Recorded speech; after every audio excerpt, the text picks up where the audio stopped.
Welcome to a guide on cEDH combos. This guide will go over the best combos in the format, those usually being ones that involve only one or two cards, are cheap to cast, hard to disrupt, or which have additional value outside the combo. While the combos presented herein are by no means meant to encompass every viable combo in the format, they are the best, most commonly used, and most efficient ones. Honorable mentions. First off, honorable mentions go to Ad Nauseam and Peer into the Abyss. These cards aren't combo pieces, but they single-handedly draw so many cards that, when combined with fast mana like Mox Diamond and Rain of Filth, can often win the game by themselves. Seriously, how many games can you recall where a player resolved Peer and didn't win immediately? So, moving on to the combos. Consult Oracle.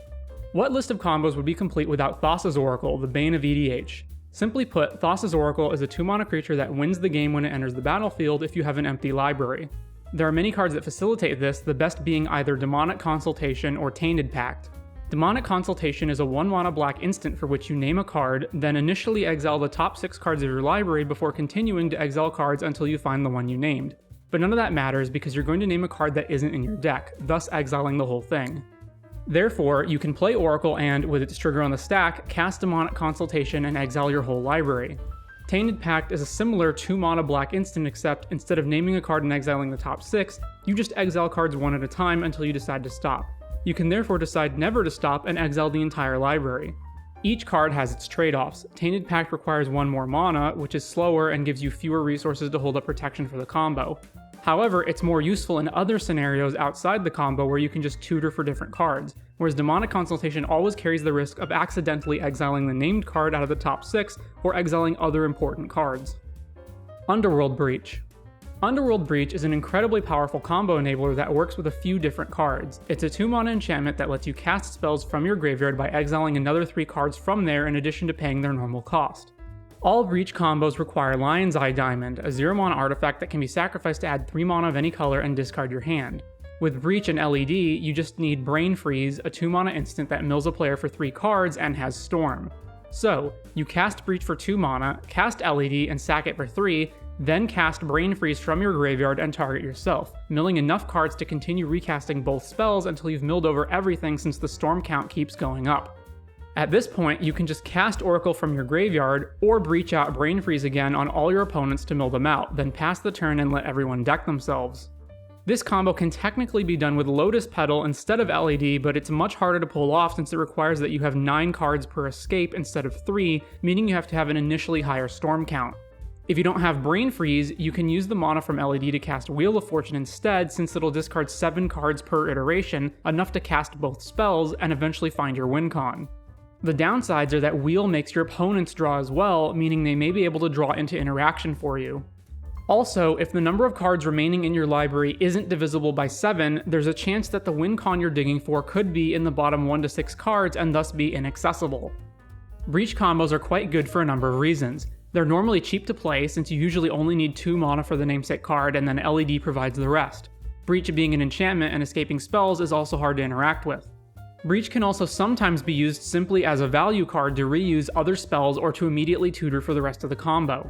You can also do some setup ahead of time, such as brain freezing yourself at instant speed after many spells have been cast by your opponents, such as in a counter war, to hopefully mill over LED. The downsides are that Breach is always a 3-card combo, and usually at least the other 2 pieces suck outside of the combo. Also, since LED discards your hand, opponents can potentially stop the combo in various ways after you activate it, thus leaving you with no resources afterward. Dockside Extortionist. Oh, good old Dockside Extortionist. Dockside is a 2-mana creature that creates treasure tokens when it enters equal to the number of artifacts and enchantments controlled by opposing players. There are many ways of comboing with Dockside, but all involve re-triggering it in some way by spending less mana to do so than the number of treasures it makes to generate infinite mana, and win from there with any number of means, such as your commander with an infinite mana outlet. Dockside is also one of the best cards in EDH on its own, even when not comboing. Now, technically, you can't control the number of treasures Dockside makes, but this is EDH, and therefore your opponents will be playing various mana rocks and enchantments like Rhystic Study, Mystic Remora, Sylvan Library, etc. On average, Dockside should make around 4 to 6 treasures depending on how early or late you play it. Regardless, these combos only care that whatever you need to spend to enable the combo costs less than the treasure it makes. There are myriad ways of winning with Dockside, so I've narrowed the list down to the best ones. If Dockside makes 4 treasures, you can blink it with Emil the Blessed for 3. If it makes 5 treasures, you can bounce and replay it with Temur Sabertooth. Cloudstone Curio and any 1-mana creature such as a Monodork will also do the same, although technically you only need 4 treasures if you have a 0-mana creature like Rograk. If Dockside makes 6 treasures, you can use Baron Master Wizard to repeatedly bounce it. 2 treasures to activate Baron, a 3rd to sacrifice, and 2 to replay Dockside. While blinking shenanigans also work with other creatures like Peregrine Drake, Dockside is by far the most efficient of them. Hermit Druid. Carrying on from Oracle, we have Hermit Druid, a 1-card combo. Hermit Druid is a 2-mana creature that has a tap ability which mills you until you hit a basic land. Therefore, you can build your deck with 0 basics and thus mill everything. From there, you need a way to win. If you already have Oracle in hand, you can just play it first and activate Druid with its trigger on the stack, but in the event it's being milled over, you can reanimate it with Dread Return. Dread Return requires you to have 3 creatures to sacrifice in order to flash it back. These creatures will be Hermit Druid itself, Narcomoeba, which will enter as a result of being milled, and a 3rd creature you can get back from the graveyard at minimal cost, usually Bloodghast, which reanimates itself if you play a land, or Fate Stitcher, which can be unearthed for 1 mana. The Hermit Druid combo has a number of drawbacks. First off, you need to wait a turn before you can activate Hermit Druid, which means the jig is up and everyone will be gunning to stop your combo. Second, you have to play a few mediocre cards to enable the combo, like Narcomoeba. Third, if you happen to draw the graveyard-centric pieces, you may be unable to execute the combo.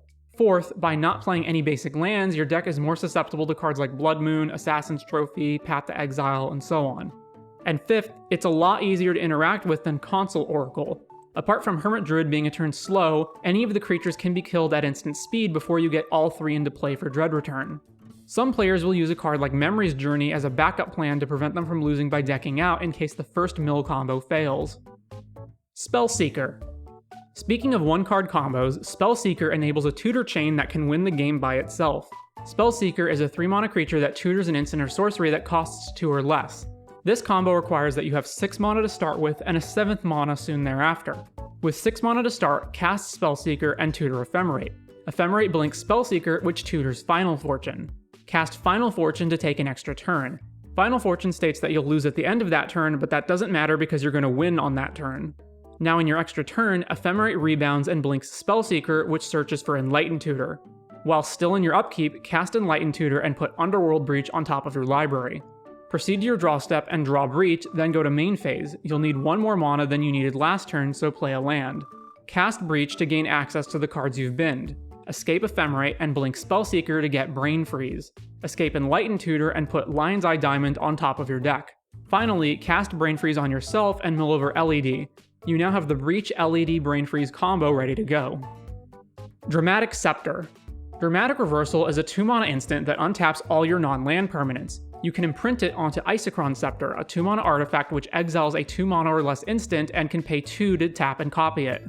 Therefore, as long as you have Monodorks or Rocks which generate at least 3 mana, you can activate Scepter, which copies Dramatic Reversal, untapping Scepter and the mana sources, then repeat to infinitely cast Reversal and generate infinite mana. From there, just win with an infinite mana outlet such as your commander. Dualcaster Twinflame. This combo requires you to have 5 mana and any creature. With a creature in play, cast Twinflame targeting it and hold priority, then cast Dualcaster Mage. Dualcaster will enter and copy Twinflame. The copy of Twinflame will copy Dualcaster, which will then copy the original Twinflame that's still on the stack, and this will repeat as many times as you want until you either target a different creature with Twinflame or choose to target nothing. Since Twinflame gives the tokens it creates haste, you now have infinite hasty Dualcasters to attack with. The reason you need a second creature already in play is because Dualcaster's ability targets, meaning Twinflame needs to already be on the stack when it enters. Kiki-Jiki. Kiki-Jiki taps to copy a creature and give it haste, which, if that creature has the ability to untap a creature when it enters, will let you untap Kiki-Jiki and copy the creature again over and over for infinite hasty attackers. There are a ton of creatures that Kiki-Jiki can combo with, so I'll highlight the best ones, aka the cheapest ones. Village Bellringer is probably the best one since it gives additional value by untapping all your creatures and it has Flash. Deceiver Exarch and Pestermite are the classic choices from the old modern Splinter Twin deck and also have some minor additional uses via Flash and being able to tap down opponents' permanents, such as opposing Kiki-Jikis, Isochron Scepter, etc. Corridor Monitor is the cheapest untapped creature at 2 mana and can also untap artifacts such as Mana Vault. Felidar Garnier is more expensive than any of the previously mentioned creatures, but it can blink anything, not just creatures. Birthing Pod. Speaking of Kiki-Jiki, Birthing Pod enables nearly a 1-card combo. With Birthing Pod, 4 to 7 mana and 6 to 8 life depending on whether Pod is already in play or not, and any 1 mana creature, you can do the following. Sacrifice the 1 mana creature and find Corridor Monitor, which untaps Pod. Sack Corridor Monitor and find Renegade Rallier or Extraction Specialist to reanimate it, untapping Pod again. Sack Rallier/Specialist and find Felidar Guardian, blinking either Monitor or Pod. Sack Guardian and find Kiki-Jiki. Voila. Like many of the 1-card combos, Pod has the downside of requiring you to play a bunch of somewhat mediocre enablers. However, at least cards like Corridor Monitor, Rallier, and Felidar Guardian can provide some value outside the combo. Goblin Recruiter. We're not done with Kiki-Jiki just yet. Goblin Recruiter is sort of a 1-card combo in that it can set up an entire combo chain by itself provided you either have a turn to wait or something to draw a card with immediately and enough mana. Modern and Legacy Goblin players will be mostly familiar with this combo. For the combo, you'll need 5 mana plus any more you need to draw a card. Goblin Recruiter tutors any number of goblins to the top of your library. In this case, the cards you're going to tutor for in bottom to top order are Mog Fanatic, Kiki-Jiki, Torch Courier, and Conspicuous Snoop. Either wait a turn or use something that lets you draw to draw and cast Snoop. Using Snoop's second ability, cast Torch Courier from the top and sacrifice it to give Snoop haste. With a hasty Snoop and Kiki-Jiki now on top, use Snoop's third ability to target and copy itself. Repeat until you have infinite Snoops. Because all the Snoops but one are tapped, you need a way to win besides attacking. Using the final untapped Snoop, copy Goblin Recruiter and put Mog Fanatic on top. You can also just cast Kiki-Jiki, but that costs more. The infinite Snoops now have Mog Fanatic's ping ability, so you can deal infinite damage. Protean Hulk. Protean Hulk will give longtime cEDH players flashbacks to a dark time in the format, but now it's a lot more fair. Protean Hulk is an expensive creature that, when it dies, tutors 6 mana worth of creatures directly onto the battlefield. There are numerous combinations of creatures that let you win from there, but the difficult part is just getting Protean Hulk out and triggering it in the first place. Protean Hulk costs 7 mana, which means you're more than likely going to have to cheat it out with recursion effects such as Entomb plus Reanimate, or something like Sneak Attack or Natural Order. Then you also need a way to sacrifice it. However, once you accomplish that, the creature's Hulk tutors for win on the spot. 2 good creature piles are Melira plus Lesser Masticore plus Viscera Seer plus Disciple of the Vault. Seer sacks Masticore, which comes back due to Persist. Melira prevents the -1 counter, letting you sack Masticore infinitely. Disciple of the Vault pings all opponents. This version of the combo requires only green and black colors. Or a second pile, Thassa's Oracle plus Cephalid Illusionist plus Nomad's Encore, which longtime Legacy players will recognize as the Cephalid Breakfast combo. With Oracle's trigger on the stack, use Nomad's 0 mana ability to target Cephalid Illusionist over and over to mill yourself out. This version of the combo is hard to interact with and leaves you with room for an extra 1 mana value creature for protection, such as Mausoleum Wanderer or Esper Sentinel. The Monolithic Rings of Power. Basalt Monolith is a 3 mana artifact that taps for 3 mana and doesn't untap normally, but you can pay 3 mana to untap it. In combination with Rings of Brighthearth, you can pay 2 extra mana when you untap it to untap it twice, letting you pay 5 to untap, but tap for 6, generating infinite colorless mana. Similarly, Basalt Monolith and Grim Monolith can be enchanted by Power Artifact, which reduces the cost to untap them by 2, once again letting them tap for more mana than it costs to untap them. Bomberman. A staple of Legacy, the combo involves Auriok Salvagers plus Lion's Eye Diamond. Salvagers returns LED to play for only 2 mana, and LED generates 3, letting you make infinite mana. The downside is that, like all LED combos, it requires that you discard your hand, meaning if an opponent interacts with you after you pitch your hand but before you make infinite mana, you're stuck with 0 resources. Wither Chain. Speaking of discarding your hand, we have Witherbloom Apprentice plus Chain of Smog. Witherbloom Apprentice is a 2 mana creature that drains each opponent for 1 life whenever you cast or copy an instant or sorcery. Chain of Smog is a 2 mana sorcery that makes target player discard 2 cards, after which they can copy it and choose a new target. Therefore, you can target yourself with Chain of Smog and choose to copy it, targeting yourself, copying Chain of Smog, targeting yourself, and drain your opponents infinitely. Like LED combos, Wither Chain is high risk since opponents can wait for you to discard your hand and then counter Chain of Smog or kill Apprentice. Citadel Top. Bolas's Citadel is a 6 mana black artifact, but its effect is well worth it since it lets you cast spells from the top of your library by paying life for them rather than mana. With Sensei's Divining Top, you can activate Top, drawing a card and putting Top on top. Since top is now on top, you can cast it by paying 1 life, then activate top again to put top back on top. This means you can draw as many cards as life you have. Eventually, you'll find Aetherflux Reservoir or a tutor for it. Reservoir is a 4 mana artifact and gains life whenever you cast a spell equal to your storm count. This means every time you cast top, you're gaining more life than it costs to recast it. A lot more, in fact. Then, Reservoir's second ability lets you pay 50 life to deal 50 damage. Thus, you can Death Star laser every opponent out of the game. Even though this combo is made up of 3 different cards, Bolas's Citadel is very good on its own, top is decent, and none of the cards are creatures, which makes it hard to interact with. Plus, Citadel and top help you to find Reservoir, so it's sort of a 2-card combo. Older versions of this combo involve combining top with Future Sight-like effects and a cost reducer to let you cast top for free, but those versions require an extra card, and the top enablers aren't as good as Citadel. Food Chain. Food Chain is a combo card familiar to longtime Legacy players. It's a 3-mana enchantment that lets you exile a creature to add mana equal to its value +1. There are a few creatures in Magic that can be cast from exile, including Squee, Eternal Scourge, and Misthollow Griffin, meaning you can exile and recast them over and over, netting 1 mana each time for infinite mana. Then use an infinite mana outlet to win. Poly-Tyrant. Hullbreaker Horror and Tidespout Tyrant are expensive blue creatures that let you bounce a permanent whenever you cast a spell. If you have 2 mana rocks that produce more mana in total than it costs to cast both of them, you can add mana with one and cast the second to pick it up, then add mana with the second and cast the first to pick it up, and repeat for infinite mana. There are tons of different combinations that achieve this, with prime candidates being Soul Ring, Mana Crypt, Mana Vault, Mox Opal, and Grim Monolith. Because you only need to net mana, you can use combinations where only one of the cards is mana positive, such as Soul Ring plus Chrome Mox imprinting nothing. Hullbreaker Horror specifically is very hard to disrupt since its ability includes bouncing spells as well, meaning any instant you play as a de facto counterspell, and it's uncounterable itself. Hullbreaker Horror and Tidespout Tyrant's biggest downside is that they're so expensive, meaning players using these combos will usually cheat them into play with cards like Divergent Transformations at the cost of playing no creatures in their deck besides their commander. Mesmeric Mill. Mesmeric Orb is a 2-mana artifact that mills a player whenever they untap a permanent. This can be combined with cards that tap and untap themselves at a net 0 cost like Basalt Monolith or Apheto Alchemist to infinitely mill yourself and then win with Dread Return shenanigans. Mesmeric Orb also pairs with Underworld Breach and Frantic Search. You can escape Frantic Search, which untaps 3 lands and thus mills 3 cards and pays to escape it again. Between the mills and looting twice, that's 5 cards added to the graveyard each instance, which lets you actually net breach fuel with every cast of Frantic Search. Commander-specific combos.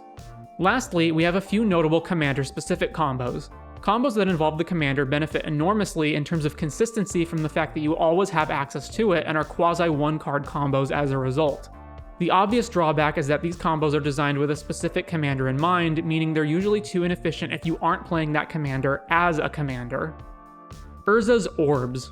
First off, an honorable mention goes to Urza Lord High Artificer and his synergy with Winter Orb, Static Orb, and Trinisphere. All 3 artifacts are enormously punishing stacks pieces that tax players' mana and have the quirk of using old artifact ability templating in which their effects cease to apply if they're tapped. This means that, since Urza can tap them whenever he wants, he can tap the orbs before your turn, and Trinisphere if you need to, turning otherwise symmetrical effects into asymmetric stacks cards. The reason this only gets an honorable mention is that, technically, none of these cards are an infinite combo with Urza, but they're so powerful I thought them worth including. Godo Helm. Godo Bandit Warlord is a 6-mana 3/3 creature with 2 abilities. The first tutors for an equipment and puts it onto the battlefield. The second says that whenever Godo attacks for the first time, you untap it and get another combat phase. Helm of the Host is an equipment that creates a hasty, non-legendary token copy of the equipped creature at the beginning of combat. I hope you can see where this is going. You can therefore tutor Helm with Godo, equip Godo, move to combat and create a hasty, non-legendary Godo token, attack with the token, and get an extra combat, at which point Helm triggers again and creates another token. Even if all your opponents have a creature that can profitably block the Godo token, you'll keep getting extra combats and keep attacking with Godo tokens. Eventually the damage will be enough to kill their blockers and you can proceed to deal lethal to everyone. In a vacuum, this is the single best combo in the format since Godo finds the other combo piece and is always available as your commander. Even if Godo is killed, you can just recast him again from the command zone. Now, Godo costing 6 mana and Helm costing 5 to equip would normally be really big downsides, but since Godo is the commander, you can build the deck with tons of ramp to make sure you always get Godo out quickly. Malcolm's Minotaur. Malcolm, Keen-Eyed Navigator, is a 3 mana 2/2 flyer with, whenever one or more pirates you control deal damage to your opponents, you create a treasure token for each opponent dealt damage. It also has Partner, which is relevant for granting access to red. Glinthorn Buccaneer is a 3 mana haste creature with the following 2 other abilities. Whenever you discard a card, Glinthorn Buccaneer deals 1 damage to each opponent. And 2 mana, discard a card, draw a card. Activate only if Glinthorn is attacking. So, with both creatures out, you can attack and activate Glinthorn's 3rd ability, discarding and drawing a card, which triggers his 2nd ability, dealing 1 damage to each opponent. This triggers Malcolm's ability and gives you treasure tokens, which you can spend to activate Glinthorn again, thus dealing effectively infinite damage. Importantly, if you don't have enough mana initially, you can attack with both, triggering Malcolm on combat damage, and then activate Glinthorn while still in combat before going to the 2nd main phase since it's technically still attacking. Najeela the Blade Blossom. Najeela is one of the most powerful aggressive commanders. She's a 3 mana creature that makes an attacking warrior token whenever a warrior attacks, including the warrior tokens themselves and Najeela herself. Importantly, she has a 5 mana rainbow ability that untaps all attackers and starts an additional combat. So, as long as you can keep generating 5 mana per combat, you can keep attacking and making more warrior tokens, thus dealing infinite damage. With Derevi in play, which untaps a permanent whenever a creature deals combat damage to a player, you can attack with at least 5 creatures, and when they connect, untap 5 mana worth of mana sources to activate Najeela, then go again. You don't actually need 5 creatures at the time you attack, since Najeela and other warriors will make more attacking warriors, and you may have extra mana to pay for Najeela's ability the first go around. Faeburrow Elder is another card that combos with Najeela since it can attack with Vigilance and then single-handedly generate the 5 mana you need to continue activating her, although this does require that you also control a blue and black permanent. The exact amount of mana and creatures you need to start the combo will vary, but generally you'll want at least 4 creatures on the first attack, including the warrior tokens you're making. The bigger impediment to starting the combo is actually how many viable blockers your opponents have, since the warriors are only 1/1s and Najeela herself only has 2 toughness, although notably, Najeela herself doesn't have to attack to trigger. Abdel's World of Gorgers. Abdel Adrian, Gorian's Ward, is a 5 mana legendary creature with the following ability. When Abdel enters the battlefield, exile any number of other non-land permanents you control until he leaves the battlefield. Create a 1/1 creature token for each permanent exiled this way. He also has Choose a Background, which is an ability similar to Partner that lets you play a background type enchantment as a 2nd commander to give you access to black mana. Longtime Legacy players familiar with World Gorger Dragon know where this is going. With Abdel in your graveyard, you can bring him back with Animate Dead, Dance of the Dead, or Necromancy, really any card with those type of effects. When he enters, exile any number of non-land permanents, including the enchantment that brought him back. This causes the ability on the enchantment to trigger, thus sacrificing Abdel, thus triggering Abdel to return the exiled permanent, thus returning the enchantment, which returns Abdel, and so on. This creates infinite 1/1 tokens and infinite mana if you tap mana rocks in between each instance of Abdel exiling and returning them. You can then win with either an infinite mana outlet, a payoff for the creatures entering or dying, or by attacking with your infinite creatures if you can wait a turn. The best background to pair with Abdel is Agent of the Iron Throne, since it kills your opponents when Abdel loops the graveyard, and black has various other cards that do the same. The most difficult part is just getting Abdel into the graveyard in the first place, since you need to spend 5 mana to cast him and then a way to sacrifice him. World Gorger Dragon is a creature that's been around for some time and effectively does the same thing Abdel does, but with a few key differences. First, World Gorger is 6 mana to Abdel's 5, which doesn't sound like much, but 5 mana in cEDH is far easier to get to than 6. Secondly, World Gorger's trigger is mandatory and exiles everything, including lands, whereas Abdel lets you exile any number of things. This means that if there isn't another creature in the graveyard to choose with Animate Dead besides World Gorger, the loop executes infinitely and the game ends in a draw. While World Gorger blinking your lands is an easier way to generate mana than needing mana rocks with Abdel, because of the way World Gorger's ability is worded, opponents can kill it with its trigger on the stack and permanently exile your lands along with everything else, whereas the same isn't true for Abdel. Finally, Abdel is legendary and thus can be your commander, which means you always have access to part of the combo. This is somewhat of a mixed bag, since normally you'd cheat World Gorger into your graveyard with cards like Entomb or Unmarked Grave, whereas you can't do the same with Abdel since he's in the command zone and you need to find a way to play and sacrifice him. Also, Abdel's in white rather than red, which may be considered worse in cEDH. Apart from World Gorger, you can also combo with Abdel using Eldrazi Displacer if you have mana rocks that produce at least 3 mana, and you get infinite if you can make 4 mana. Technically, there are other blink cards like Displacer in other colors than black, but black gives you access to the various Animate Dead effects you want with Abdel. And that brings us to the end of the video. This list was by no means exhaustive, so feel free to share your favorite cEDH combos in the comments. If you enjoy these videos, consider making a donation, and take care.